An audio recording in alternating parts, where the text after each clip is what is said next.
वालेकुम नाज़रीन, आऊं आहियां अवां जो पंहिंजो अली संचदड़ ज़हर ज़िंदगी जो डॉक्टर ऐं अवां ॾिसी रहिया आहियो मुंहिंजो यूट्यूब चैनल। अॼु मां तकरार ड्रामे जे रिव्यू ॾियणु वञा पियो। उन खां पहिरियां मुंहिंजो ही चैनल सब्सक्राइब कयो, लाइक कयो, कमेंट कयो ऐं दोस्तनि ताईं शेयर कयो। दोस्तो, मूं अव्हांखे चयो त असद कुरैशी जी एंट्री थी चुकी आहे ऐं असद कुरैशी जी एंट्री हिकु ज़बरदस्त नमूने सां थी आहे। जीअं हू अचे थो गुलण सिजावल ख़ान जो फ़सुल साड़े थो, फ़सुल खे बाह ॾिए थो, उतां ई असद कुरैशी जंहिंजो नालो आहे शेर अली, उन जो उतां गुज़र थिए थो। शेर अली जे गुज़रण खां पोइ जेके सिजावल ख़ान जा माण्हू आहिनि उहे गुलण खे पकड़नि था। गुलण चए थो त हीअ जेका बाह आहे मूं नाहे ॾिनी, उन फ़सुल खे बाह जेको आहे शेर अली ॾिनी आहे। सिजावल ख़ान जे माण्हुनि जो शक शेर अली ॾांहुं वञे पियो।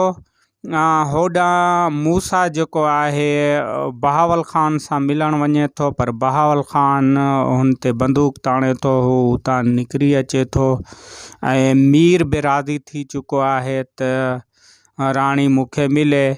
अॻी क़िस्त में सिजावल ख़ान जा माण्हू जेके आहिनि गुलण खे ॻोल्हण विया आहिनि, उहे गुलण खे ॻोल्हे लहंदा।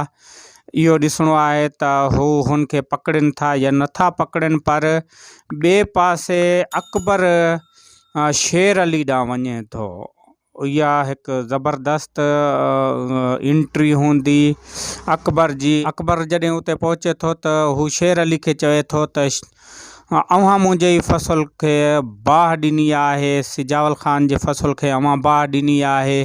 उन ते मोह मारी थी पए थी ऐं शेर अली अकबर ते तशद्दुद करे थो, हुन सां विड़े थो ऐं हिन सां अॻिते मामिलो जेको आहे उहो वॾो भड़की उठे थो।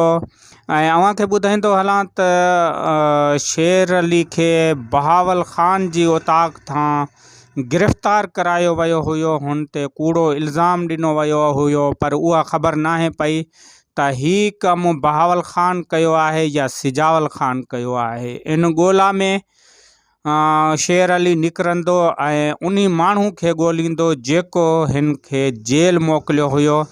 हिन जो लाइसेंस वारो हथियार जेको आहे उहो गुम करे उन जी जॻह ते गैर लाइसेंस वारो हथियार रखी गिरफ़्तार करायो वियो हुयो ऐं हू घणो अरसो सेंट्रल जेल में हुयो। सेंट्रल जेल खां हू वापसि आयो आहे।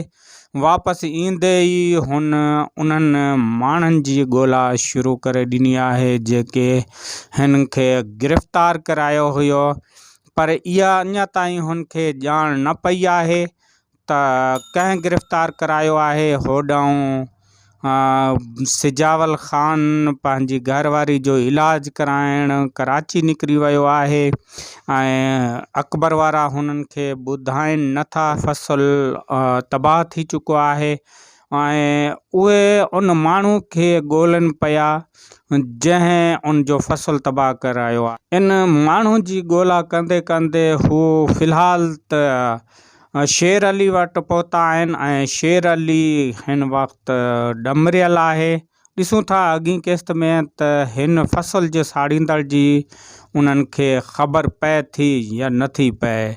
ही तमामु दिलचस्प क़िस्त थियण वारी आहे ऐं राति वारी जेका क़िस्त हूंदी इहा तमामु बहितरीनु क़िस्त हूंदी।